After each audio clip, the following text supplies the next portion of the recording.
This is Heartland Focus with Tim Clark. Hey, good morning. Welcome to Heartland Focus. I'm your host, Tim Clark. Later on in the show, joining me will be Reverend T. Michael Williams. He's the president of the NAACP Omaha chapter.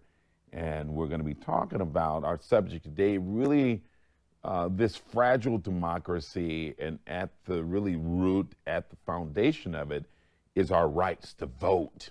And so joining me first, the Vice Chancellor of University of Nebraska, Omaha, is Dr. Jonathan Benjamin Alvarado. I want to thank him for taking the time to have this very important conversation. So, Dr. Alvarado, please, as we look at some of the themes that I just stated, this fragile democracy, the insurrection, this attempt to suppress voters' rights, social injustice. I know it's a lot, but what's on your mind, and from your perspective, give me your thoughts of our way forward.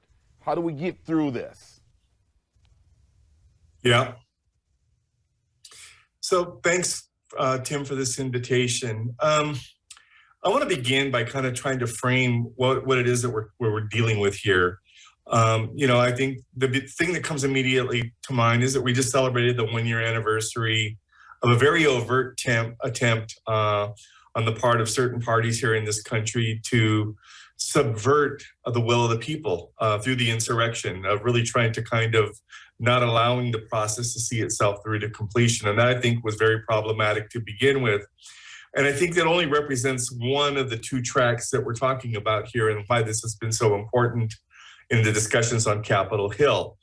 The second part of it obviously has to do with the legislative dimension of it, and how there has been an attempt on the part of the Democratic Party in the Senate, because this has already passed the 2 bills in the House, to begin to fortify, if it, as it were, the right to vote for all people. I think if you think about the 3 African-American senators, Senator Cory Booker, Senator Tim Scott, Senator Raphael Warnock, they were all very clear and adamant about the importance of their representation and what it meant.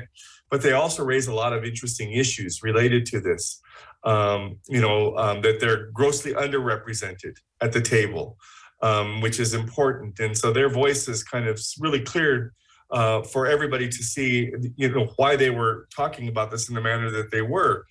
I think it's also important to kind of understand the reason why Senator Schumer advanced this, in spite of the fact that he knew at the end of the day he wasn't going to have enough votes to make this pass in the Senate.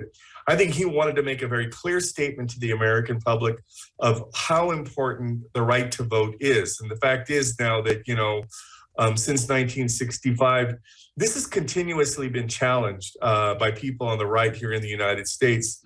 The other thing that I think is important for us to kind of understand here is that the right to vote is completely under assault. And I think that the case of the election of Senator Warnock in Georgia is the real reason why we're here in so many instances. I think for a lot of people, they were incensed that you would have the kind of turnout that you did by Black voters in Georgia in particular. There really were the reason why he was able to win the election there for Senate, and that it's Blacks and Latinos and other minorities across the country, when they turned out to vote, turned the tables for Joe Biden to be elected president. And I think what we're hearing from people in the United States today is that that is not acceptable. I think the other thing that's important about this is that how minorities are seen in this country. And I think this really kind of goes back to the whole civil rights struggle. It shouldn't be surprising, but it is appalling that a member of Congress, member of the Senate, Senator Mitch McConnell yesterday said, kind of in a Freudian slip, that blacks vote as much as Americans. I think that speaks for itself in terms of, how Blacks are being seen, how minorities are being seen in the voting process. And I think this is where we're at today. It is very problematic. It's very troubling from my perspective. I'm a political scientist, but I'm also a citizen. I'm also the child of immigrants in this country. And, I value very much the role that I play as an individual in helping to educate others about democracy here in the state of Nebraska and across the United States. And to see this fundamental right of Americans, which is the central kind of element of our democracy in this country, being subverted by people who just don't like the fact that they can't control the agenda, that they're not in control of the levers of power 100%, that they would allow others to be able to kind of voice an opinion that's contrary to theirs. And at the end of the day, they can't foresee that, there wouldn't be any power sharing. I want to take it one step further because I think it's worthy of being articulated here. I also see that there's really kind of a lack of respect as it relates to the voting populations that we're talking about here. More importantly, I think that what's important about the statement that I just made is that at the end of the day, I think that a lot of the people who are trying to suppress voting rights here in the United States don't see the fact that they might lose as anything that could come of good for them. And I think in large part is because they can't conceive that others would treat them with respect in the manner that they haven't treated others. In other words, that the other shoe is going to drop if they happen to lose the elections. And this is why you see us scrambling across the country to try to kind of, game the system or to subvert the process, or as Donald Trump likes to say, to rig the vote. Every time I hear something like that from people who are standing up and saying that the system has been compromised, it's because that's exactly what they're doing. And so from my perspective, my hope is that Americans get out, that they go vote, that they become more actively engaged in these processes. So what is it that people are afraid of? And I think that's a really good point, Tim. I think the thing that we need to focus on here, they're afraid that they're going to be treated in the same way that they've treated others. I think the psychology of humans is such that if you've been getting away with something for a very, very long time, the only thing that you can conceive of is that others are going to treat you in the same manner. To which I would respond, how little you think of me, how little you think of people like me, that we're going to act in the same manner that you have acted, and that's really unfortunate. But, we have a legacy in this country of really kind of doing this with a lot of other people. It almost seems like you have to be beaten down to become truly American. And yet at the end of the day, people of color never are given the same credence as they've given to other groups that have passed before them. And so what are my thoughts and what are my possible solutions about what we can do about this? Well, the first thing is for everybody to get registered to vote. Now, I know that that's a heavy lift on the part of a lot of people because, we don't make it easy to vote. They're not making it easy for people to register. They're not making it easy for people to get to the polls. But I see this as an existential challenge to the democracy in this country, that if we don't stand up for our rights, if we don't actively engage and go to the polls and make our voices heard, that it's going to have a negative impact and negative effect. I think that's at this point the only remedy for the possibility of what it is that we're going to be confronted with, that we would end up with an authoritarian or less than democratic country. And it's so funny that you would have somebody like Jimmy Carter, who's spent a lot of his career since he was president going out and monitoring elections around the country. And so, I'm hopeful that the American people know and understand this. I'm hopeful that people will align themselves with those people who are candidates who are going to support the expansion and really kind of validate the right to vote on the part of all people here in the United States. And the last thing that I would say here is that, it's vitally important that we pay attention to this, that we always have a saying that if you don't have a seat at the table, you might be on the menu. And I think that the way that we can get is for people to have that opportunity and to exercise it. So thank you very much. Just absolutely point on, and really some of the solutions that you laid out. But at the end of the day, what really perplexed me so much is that we're built on the foundation of a government that's for the people, by the people. And so I want to thank you, Dr. Alvarado. Thank you for coming on, and I appreciate you. And so I want to just give you an opportunity for some closing statements. So won't you take us out with something profound? Well, I'm hopeful. I'm actually, at the end of the day, this has brought a lot of attention to this matter. I think the American people will respond accordingly to the challenge that's being presented by them. The other part of it is for those people who are, going around trying to pass this legislation, not only across the country, but here in the state of Nebraska as well. If your ideas aren't valid and you're so kind of concerned that you would stoop to this level is a very sorry commentary on who they are as individuals, and they're not worthy. They're not worthy of the leadership in this country. And so my hope is that the American people will respond accordingly to the challenge and, that we'll see a better day. So thank you so very much. Right on. Thank you. Appreciate you. And I'm looking forward to having you come back as well. Thank you so much. Hey, when we come back, we're going to take a short break. And when we come back, joining me will be Reverend T. Michael Williams. He's the president of the NAACP Omaha chapter. And we're going to get his perspective on terms of what's happening, but more important, what are we going to do about it? What are we going to do about it? Stay with me, and I'll be right back. Hey, welcome back to Heartland Focus. I'm your host, Tim Clark. Joining me now is the president of the NAACP Omaha chapter. I want to welcome Reverend T. Michael Williams. Welcome to Heartland Focus, Pastor Thank Williams. you, Tim. Yes. Man, I know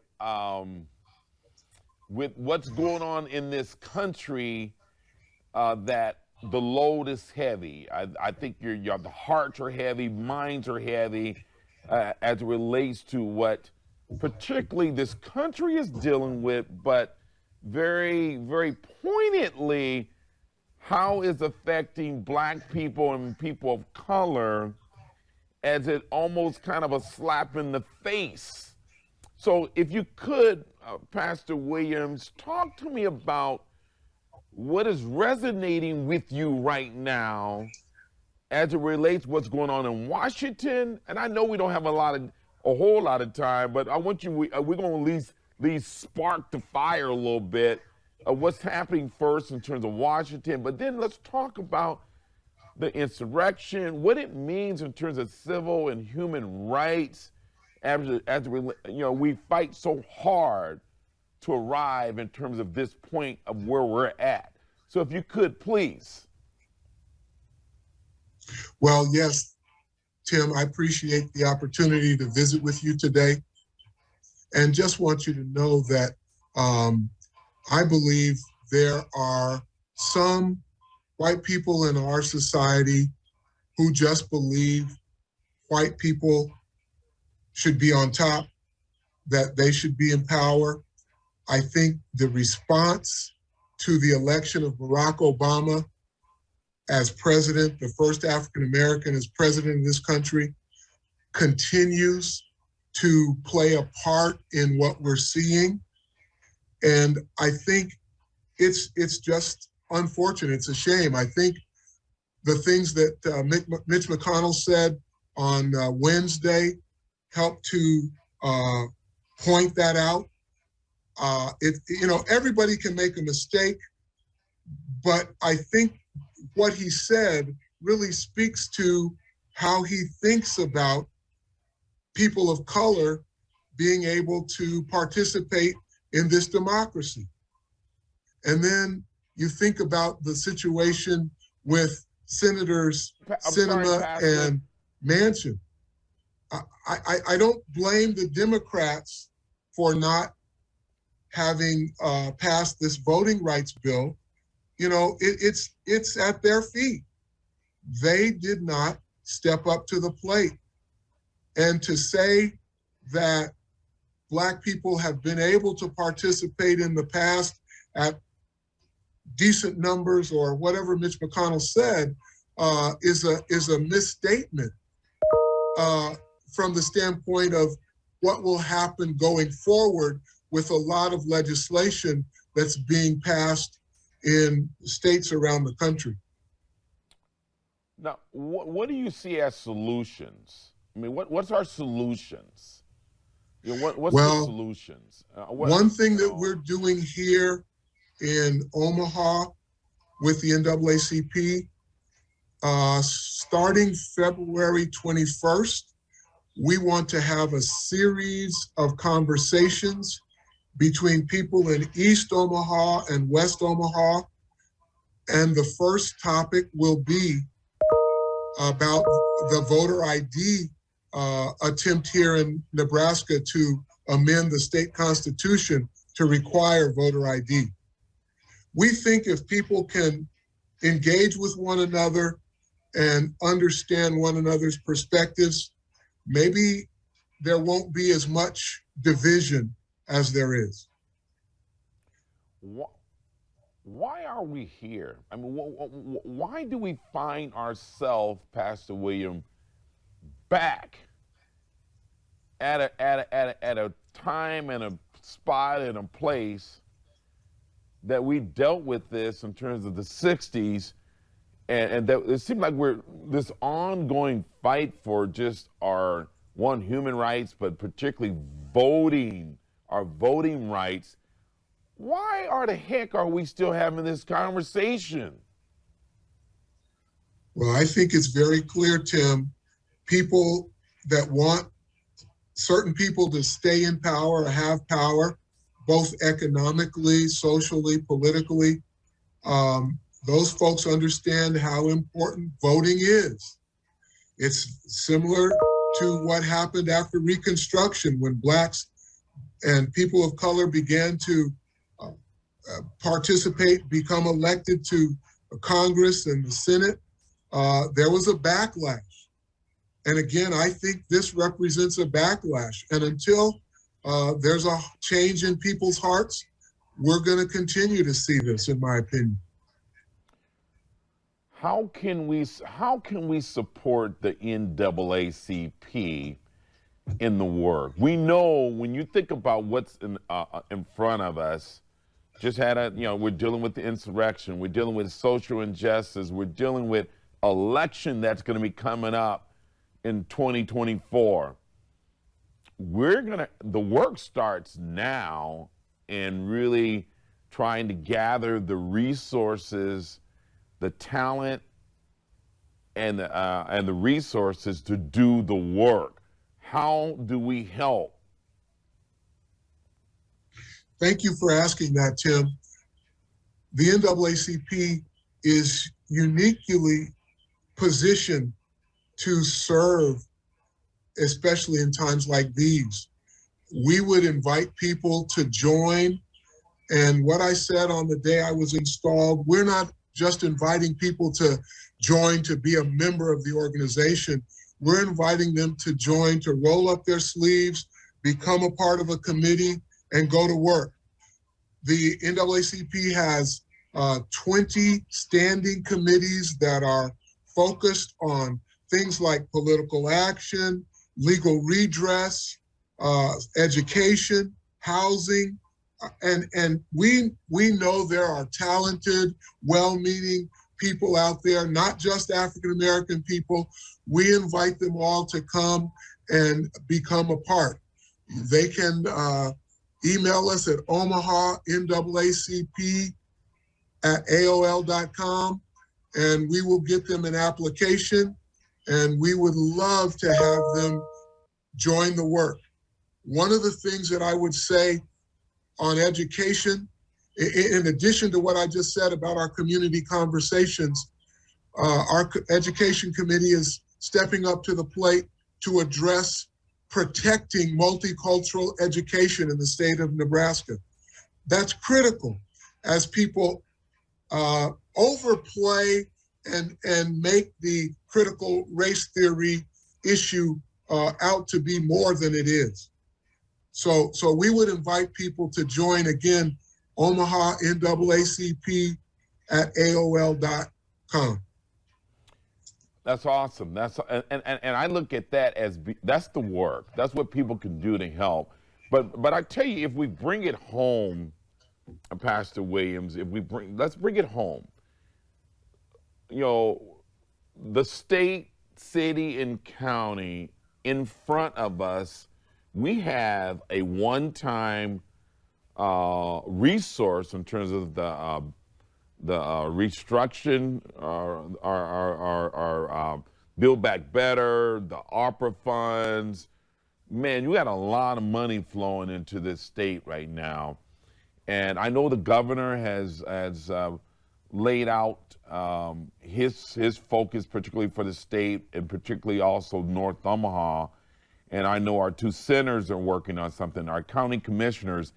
Man, if we don't take the opportunity to do what's right by our most economically challenged people, and I'm just not seeing the sense of urgency and being intentional about an opportunity to help some of our most challenged areas, South Omaha, North Omaha. This is the time to be able to put some serious infusions of capital to make a difference in terms of moving people from poverty to prosperity.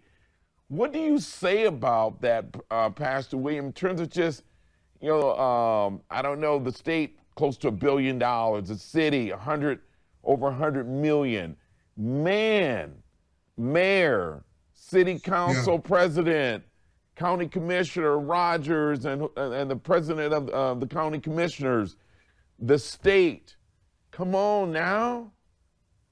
Yeah, I agree. And I want to say I applaud our state senators, McKinney and Wayne, for doing town halls and seeking to inform people. Unfortunately, I was able to attend them, and they weren't well attended. I think there still is a disconnect between our average citizens and elected officials and those who are doing programs. But I do think you're right. This is a once in a lifetime, and we have to make the most of this once in a lifetime opportunity.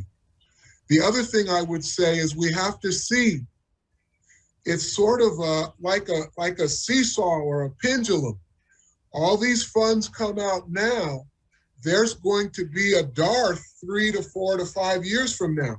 So we really have to make the most of all these funds that the government is making available. And I would just encourage our elected officials to continue doing what they can to explain to people, to put the plans in people's hands, to have town halls, to discuss and help people understand how they might participate in this once in a lifetime opportunity.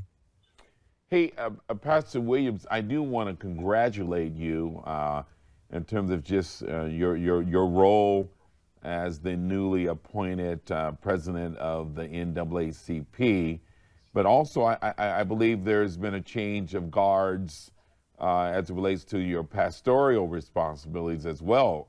Is that what is your status there in terms of the church that you're representing? Yes, on the first Sunday in January, I became senior pastor of Mount Moriah Baptist Church. Wow. And our previous pastor, Dr. Ralph Lassiter, became our pastor emeritus. And I thank you for mentioning that, and also want to say I just appreciate the opportunity to follow him in the work of serving the Lord and his people. Right on. Well, congratulations, man. And just know you have a friend in Heartland Focus as it relates to your work. And I do want to take the time to give great respect and celebration in terms of Vicki Young for her commitment to NAACP of her years of service. And I just, yes, the work is, from the outside looking in, it may look easy, but sometimes you wake up and go to bed with so many pain points. And so I do want to say thank you to Vicki Young for her many years of service and blood, sweat, and tears in serving our community through NAACP. And so for that, thank you, Vicki. Big ups. Hey, yes, amen. Right on. She served for 10 years, Tim. She did it. She worked hard. Yes, right on. So, hey, closing. Give us a word. You only got 60 seconds in it, man. But give me a closing statement and that some marching orders. I want some work. What can we do? I would just encourage your listeners, Tim, to join in. Go to nebraskalegislature.gov. Look and see what the legislature is doing. There's a bill, LB 785, Nebraska, moving the time for early ballots to be mailed out from 35 days to 22 days. It's not just nationally, it's locally as well. So get informed, go to city council, join the NAACP, and realize that you can make a difference. Right on. That's the word, Tim. Go out and make a difference. Go out and make a difference. Right on. And that's really, all this starts with really the person in the mirror that we have to decide that we're going to be a part and not just going to stand by and watch life go by. Thank you so much, That's man. right. I appreciate you. Thank you. God bless Yes, you. appreciate you, Tim. Right on. Hey, you guys, that's, man, I wish I had more time, but I don't. Thank you so much for tuning in. Do what is necessary to take care of yourself. Start with you in terms of just being the best that you can be by working out, creating a life change for health and wellness. Until next time, I'm your host, Tim Clark. Take the time to be good to yourself. It'll make it so much easier to be good to others. I'm out of here.